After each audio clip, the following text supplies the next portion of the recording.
trazendo essa analogia para a linguagem que Paulo emprega, Jesus é a primícia. A igreja arrebatada é a colheita geral. Mas vai ficar umas chamadas espigas caídas. Vai ficar alguns dentre essa igreja que não estavam andando em fidelidade. Conhecem o Evangelho, conhecem a palavra de Cristo, mas não estavam em santificação, não estavam em comunhão, não estavam ligados na videira. Dentro da parábola das 5 virgens, 5 eram prudentes, tinham azeite. Quando ouviu-se a voz, aí veio o esposo sair ao encontro, acendeu a lâmpada, tem luz, tem Espírito Santo, tem presença do Espírito Santo de Deus na vida. Mas 5 não tinham. E diante daquela situação, não vão comprar mais para que não falte a nós e a vós. Quando elas foram e retornaram, a porta já estava fechada e aí não lhes foi aberta. Você tem, por exemplo, essa situação que eu já vi alguns utilizarem e já vi alguns distorcerem. Observa, no final dessa parábola das virgens, das 5 prudentes e 5 loucas, não há aquela sentença que geralmente é comum nas parábolas de cunho escatológico de Cristo. Geralmente é comum ao final ele colocar que foram lançados nas chamas exteriores, onde haverá choro e ranger de dentes.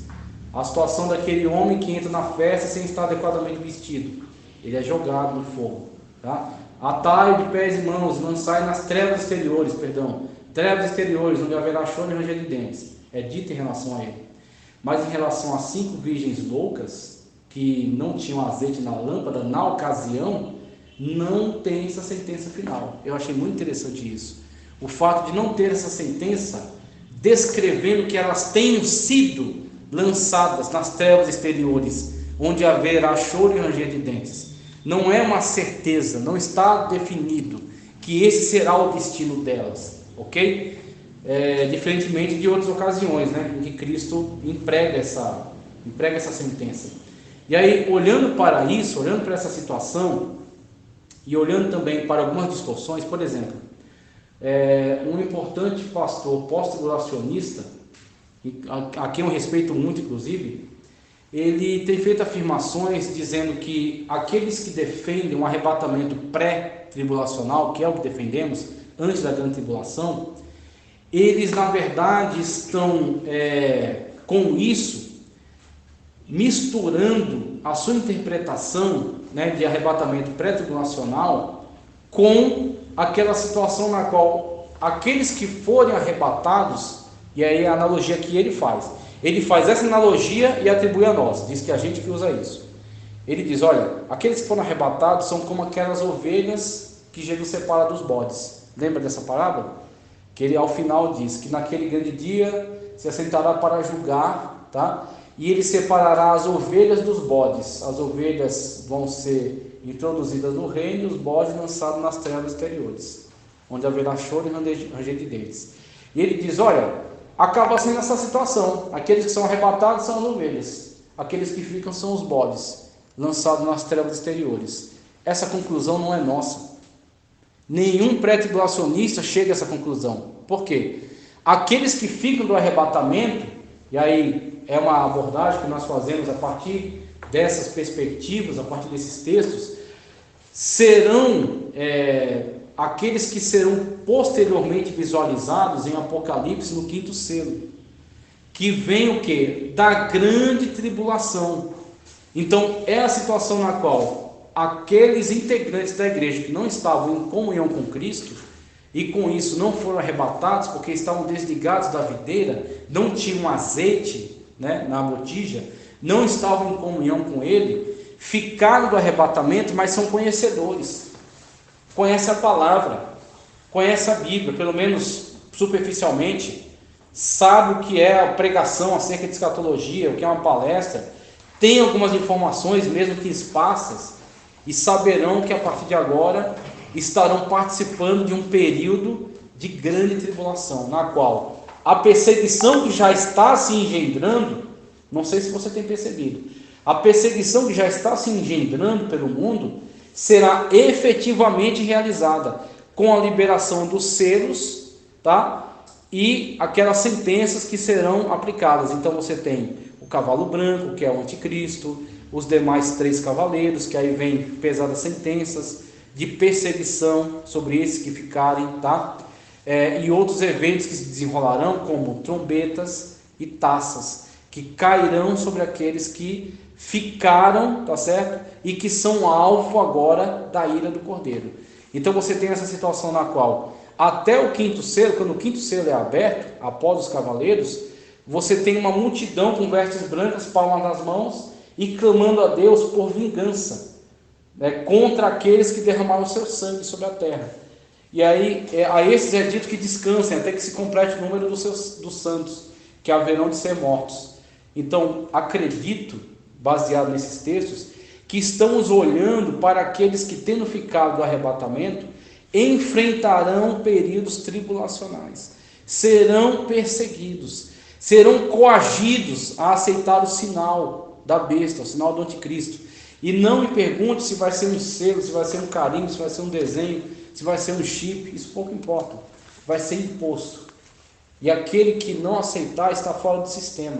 E quem está fora do sistema não compra, não vende, não trabalha, não se alimenta, não alimenta sua família. Isso está sendo construído. Por exemplo, eu recebi o meu salário, eu não tenho um tostão em papel moeda. Eu recebi meu salário por Pix, está no sistema eletrônico. Eu nem vou ver a cor desse dinheiro. Eu vou pagar minhas contas através do sistema eletrônico. Eu vou comprar coisas, eu vou no mercado e vou passar um cartão. Mas o que impede do chip do cartão está introduzido embaixo, subcutaneamente. Tá? Você está entendendo o que eu estou falando? Não é necessariamente o chip, é um sistema muito mais avançado que ele, que eu já vi inclusive algumas informações, tá? Ele vai medir a sua pressão arterial, ele vai detectar se você tem alguma doença. Se você for sequestrado, você vai ser localizado rapidamente, porque ele vai emitir sinais, tá? Se tentar ser removido, ele vai disparar um alarme e rapidamente as autoridades vão chegar até onde você está. Então você já tem. Sim? Já viu? Já vi, eu vou falar agora um medicamento que vai ser plantado, que é para... Em nanotecnologia, Mas não conheço, assim. A nanotecnologia é uma engenharia, tá? Um tipo de engenharia tecnológica que ele está trabalhando no nível atômico. Não é uma peça de 1 milímetro. 1 milímetro é uma coisa gigante para a nanotecnologia. Eles estão trabalhando em nível atômico, isso é feito em laboratório, tá? E eles produzem componentes, tá? Já fizeram alguns testes, colocaram insetos para tentar controlar movimentos e tal. Então eles vão testando isso aí. Então, dentro da nanotecnologia, você produz certos componentes, e aí essa tecnologia está sendo desenvolvida, onde você coloca subcutaneamente, na mão, na testa, e por aí vai, e você consegue ali oportunizar a pessoa facilidades. Você passa a mão aqui, você não precisa andar com dinheiro, papel moeda, vem com cartão, você encosta aqui, pronto, você tem todos os seus dados ali. Não precisa RG, não precisa CPF, não precisa certidão de nada. É só isso aqui. Quando isso for apresentado, porque primeiro, as coisas não começam sendo impostas, tá? As coisas não começam sendo impostas. A pandemia foi um grande teste, tá? Você está com teoria da conspiração. Não, eu não estou dizendo que a pandemia não existiu. Eu não estou dizendo que a doença não existiu. A doença existiu. E a doença, como teve origem? Foi um laboratório que inventou. Não quero nem saber. Não me importa como ela começou. Ela existiu, ela se abateu por toda a terra. E ela criou a oportunidade de governos exercerem toda a sua autoridade, como há muito tempo eles não poderiam mais fazer. Limitando direitos constitucionais de ir e vir. A tal ponto que você está parado num lugar sem cometer nenhum tipo de delito, de crime, e as autoridades terem poder, terem legitimidade de remover você dali e de levar você, talvez até multar você. Por quê? Porque eles têm um pretexto. Então, para você implantar alguma coisa que as pessoas não têm interesse, no primeiro momento, se eu chegar aqui, vamos pôr um chip aqui embaixo da pele para a galera. Não quero. Por que você não quer? Porque você tem o direito de querer ou não querer. Você ainda tem essa liberdade. E se eu criar uma situação na qual você não vai ter escolha? Aí fica mais fácil, né? Porque aí eu vou criar uma situação em que isso vai ser uma necessidade pública, sanitária. Aí o que eu faço? Portarias, leis, tá? E força policial. Olha, todo mundo vai ter que fazer. Por quê? Vamos tirar de circulação todo o sistema monetário. Vai ser tudo através disso aqui. Aqui você vai ter controle total sobre os movimentos da população. E aí você apresenta várias justificativas, vários benefícios. E quando uma pessoa tentando, né, permanecer fora do sistema, eles disser, não quero. Eles vão dizer, por que você não quer? Aí você vai dizer, não, porque eu li que haverá um sinal, o sinal da besta. E eu acredito que este é o sinal, eu não quero. Aí ele vai dizer assim, não, isso é bobagem, isso é balela. Você não tem justificativa. Ou você põe, ou você está transgredindo a lei, você está agindo como subversivo. Então, você vai ser mandado para um lugar de reeducação, como a Coreia do Norte faz. Você sabia que a Coreia do Norte faz isso? Quando uma pessoa apresenta qualquer tipo de interesse pelo evangelho, ou qualquer coisa de tipo assim, ele manda para campos de reeducação, eles vão enfiar na sua cabeça a ideologia comunista, e se você não concordar, você é mandado para um trabalho de trabalho forçado qualquer e esquecido lá. Pode falar. Não, a pergunta era, a linha Apocalipse 13, quando se fala, você enxerga como algo sendo forçado, ou algo assim, que mesmo que você não seja forçado, isso vai implicar na sua vida cotidiana? Eu enxergo dessa maneira. Eu enxergo que vai ser forçado ou a pessoa vai ser enxergo que a coisa começa apresentando vantagens, mas ela caminha para uma coerção. Ela caminha para uma coerção, e nessa coerção aqueles que resistirem serão marginalizados, sendo capturados, serão torturados. Eu acredito que a coisa... Por isso que você vai ter aquela multidão. Quem é aquela multidão que está com vestes brancas e palmas nas mãos e que foram martirizados? Serão aqueles que resistiram ao sistema. Né? Então é a minha perspectiva, a perspectiva que eu compreendo. Do jeito que está andando ainda, daqui a um tempo você não tem nem cartão de banco. Exatamente, a coisa está sendo preparada para isso. Então eu abordei essa questão no conceito, página 48, pula aí para 48, só para a gente comentar. A gente tem na 48 e na 50 dois conceitos que divergem, mas também assim, tem sido criada muita polêmica em cima. Eles divergem, mas eles não divergem de uma forma absurda, não são heresias, são leituras diferentes, tá? Então você tem um conceito pós-tribulacionista. O que o pós-tribulacionismo acredita? Que a igreja sim adentrará o período tribulacional, com uma variação para mid-tribulacionismo. O mid-tribulacionismo acredita que a igreja adentra os primeiros 3 anos e meio, chamado falsa paz, na qual haverá a ascensão, a partir da liberação do primeiro selo, a ascensão do governo do anticristo e as primeiras movimentações, tá? Então veja, o anticristo começa as suas primeiras movimentações, concatenando as ações do mundo. Quem aqui já ouviu falar da agenda da ONU para 2030? Já ouviu falar? Já ouvi algumas coisas já. Então, pesquisa alguma coisinha e dá uma olhada. A ONU, tá, que nasce dentro de uma proposta de estabelecer uma paz mundial, tá? Então, devido a 2 grandes guerras mundiais, tá? Depois se formam alguns blocos de apoio, de auxílio, por exemplo, a OTAN, tá? A OTAN que está ligada mais aos Estados Unidos, Tratado do Atlântico Norte. Então você tem a Europa, Estados Unidos e por tabela vai a América, né? Que a América Latina não decide muita coisa, né? Então meio que vai por tabela. Aí você tem de um lado a OTAN, do outro lado se formou o chamado Pacto de Varsóvia, que aí eram os países comunistas da cortina de ferro, tá? Então você criou esta oposição entre esses 2 blocos, um bloco capitalista e um bloco comunista. Você tem a chamada Guerra Fria. Guerra Fria por quê? Porque não foi uma guerra de balas, de confronto, mas foi uma guerra de influência. Então o comunismo buscava se expandir, influenciar outros países. Conseguiu, por exemplo, ganhar a ideia ideologizar para seu movimento alguns líderes. Fidel Castro, plantado no meio da América, uma ilhazinha, no meio do Caribe. Fidel Castro, que nunca se declarou abertamente comunista, mas ele era anti-americano. Por ser anti-americano, ele era mais aliado com o bloco comunista. E aí você tem depois o Chaves, surgiu aí, e aí se espalhou, né? A América Latina foi um terreno fértil para o comunismo trabalhar.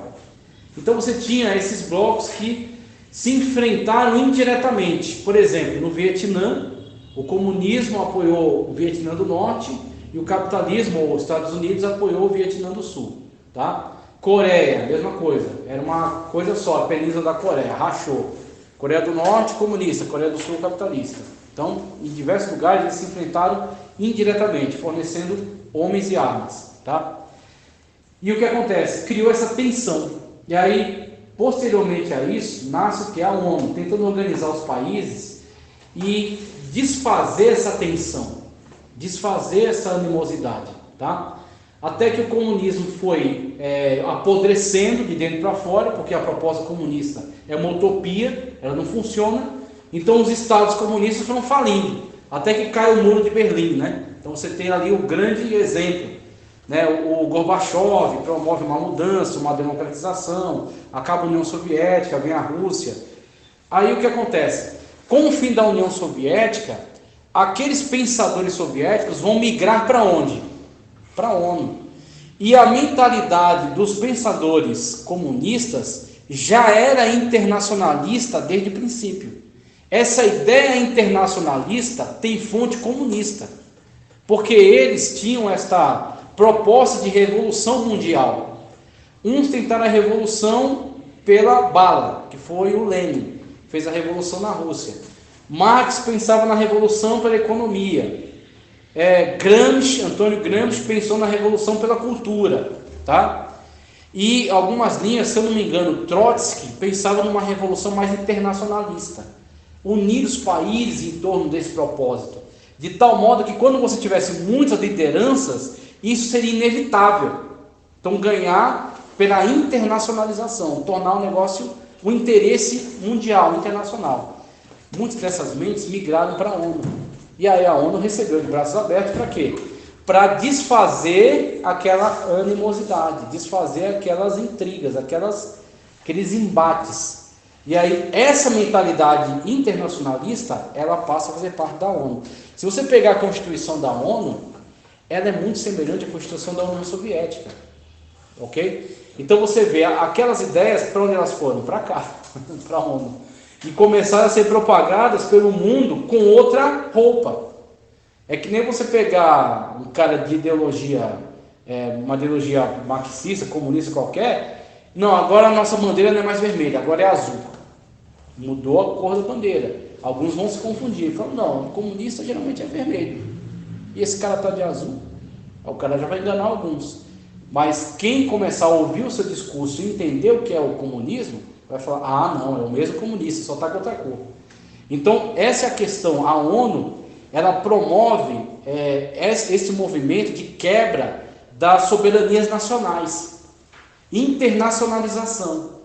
E aí você tem a agenda da ONU para 2030, que tem diversas propostas, dentre essas propostas que lidam com a mudança, alteração de certas tradições de fontes judaico-cristãs que construíram o mundo ocidental. Então a ONU, algumas propostas dela são quebrar esse paradigma, estabelecer outras, por exemplo, eliminar discurso de ódio, eliminar embate entre as religiões. Você tem um braço da ONU que é só para religião, tá? Promovendo o sincretismo.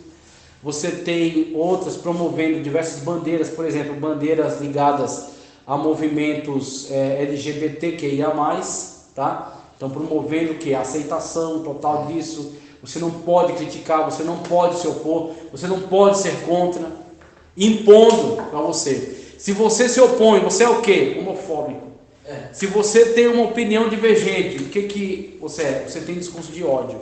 Pronto, então vai criando controles, vai criando imposições para que todos se adequem ao mesmo discurso. E aí com isso você tem o quê? Exatamente essa internacionalização que é a proposta para o governo do anticristo. Está certamente, né, observando, está aguardando, e aí você tem um momento em que Deus autorizará, um momento em que haverá o arrebatamento, dar-se-á o início da 70ª semana de Daniel,